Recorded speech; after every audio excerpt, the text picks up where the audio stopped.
Hello there.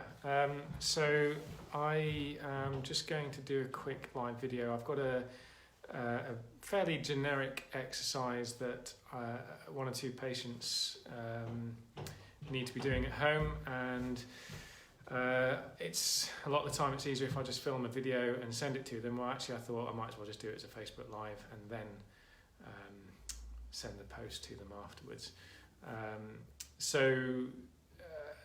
Really, this exercise that I want to demonstrate, you will have seen before in yoga and Pilates probably as well. It's quite a well-known generic exercise, but actually it turns out to be a really good afferentation exercise of the spine. That means it's an exercise that really drives a lot of good quality proprioceptive input back to the brain, which can often stimulate areas that need to wake up a little bit. In the case of these patients that I need to send this video to, it's really going to help them to counteract the effects of being stuck at a desk.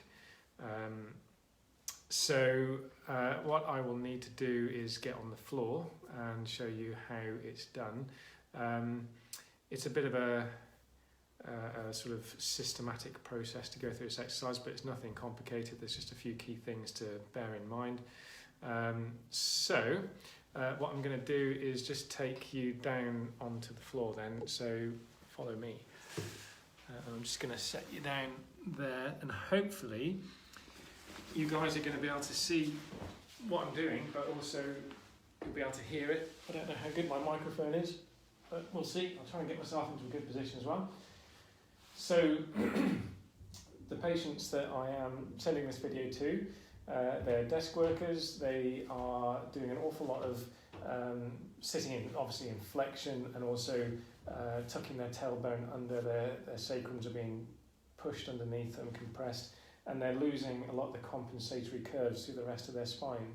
So what we're trying to do is reintroduce those curves by taking them through this spinal wave movement. Okay, so to start with then, assume this position, okay, and you're going to obviously be quite aware if the sacrum is in contact with the ground. There'll be a little bit of an arch underneath your lower back, and then you'll feel mid-thoracics in the back of your skull. This whole movement is being driven from the pelvis, and your breathing actually as well. So when you're breathing through this exercise, you're going to be expanding and relaxing into the belly, and that in turn is going to be driving the movement of the pelvis, but then the movement of the pelvis will drive the spinal wave all the way up.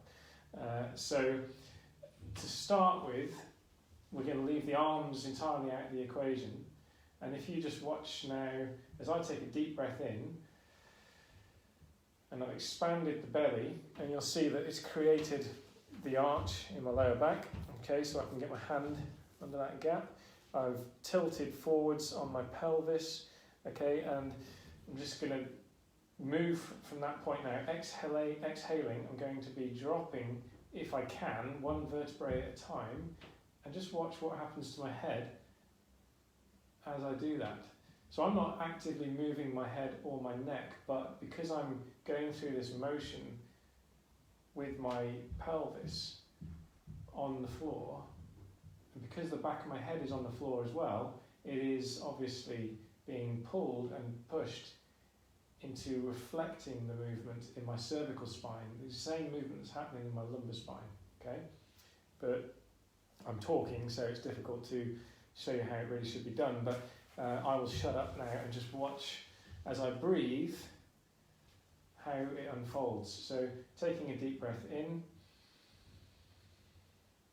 At the end of the movement, pelvis is anteriorly rotated, chin is tucked. Exhaling. Pelvis and head are posteriorly rotated, if you like. Inhaling.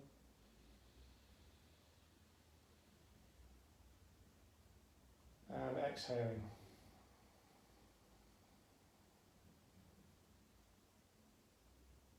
Okay, that's the basic movement, but what we are going to do now is bring in some opening and closing of the chest as well, which is driven by internal and external rotation of the arms, all synchronized into that spinal movement.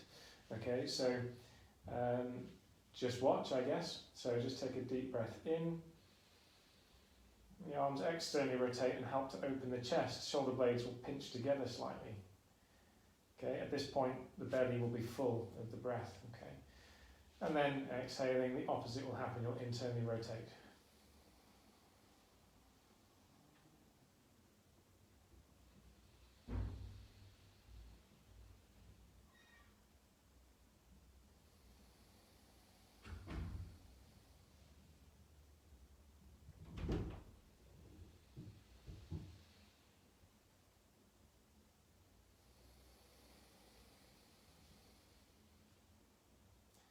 You see how that progresses.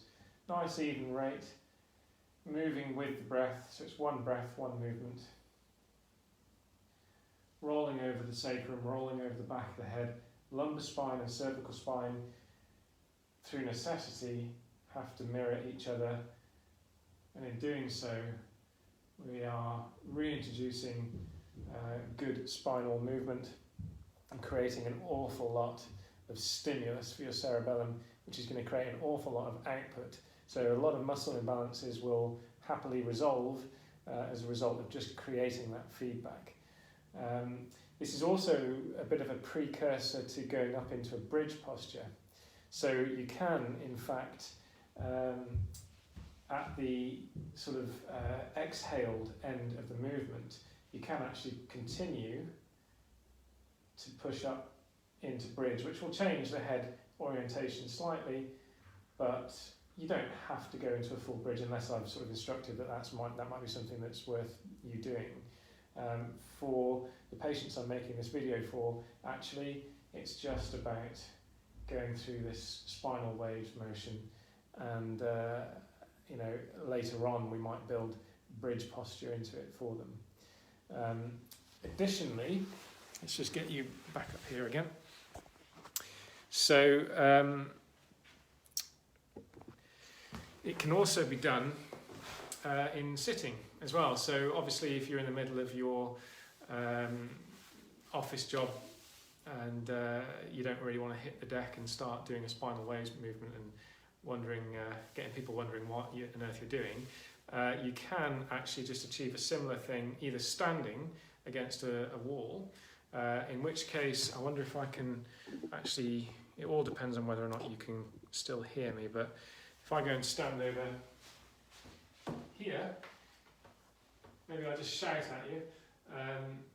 It's about having contact at the back of the head, contact of the sacrum, and going through a similar motion.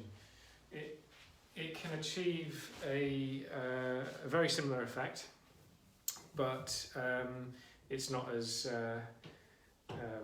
obstructive in the middle of your day as getting down on the floor. The most important thing with if you're going to do it standing is that you've just got those feedback zones at the back of your head and the back of your sacrum, so you can just feel what's happening in the movement, and it will guide the spinal wave in the way that you want it to. The other way to do it is on the bench, but of course for you it'll be a desk chair, I should think. Let's just see if you can see me. Yeah, you can just about see me there, can't you? Okay, so if you just sat at your desk, you would just go through a similar rocking forward of the pelvis and a rocking back of the pelvis, and in this case you just have to relax your neck and just let everything move the way that it instinctively wants to move. It's not as good as doing it on the floor. Plus, when you're seated, you've got a lot of load going through your lumbar spine as well, which, if you've got irritated facets, might just upset things. So the gold standard, the best way for you to do this exercise is on the floor, but if you have to adapt, there are ways to adapt as well.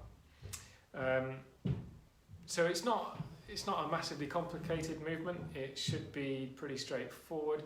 By all means, if anyone out there is wanting to film themselves doing it and send it into the Facebook page or something, and I can give you a critique or just a very quick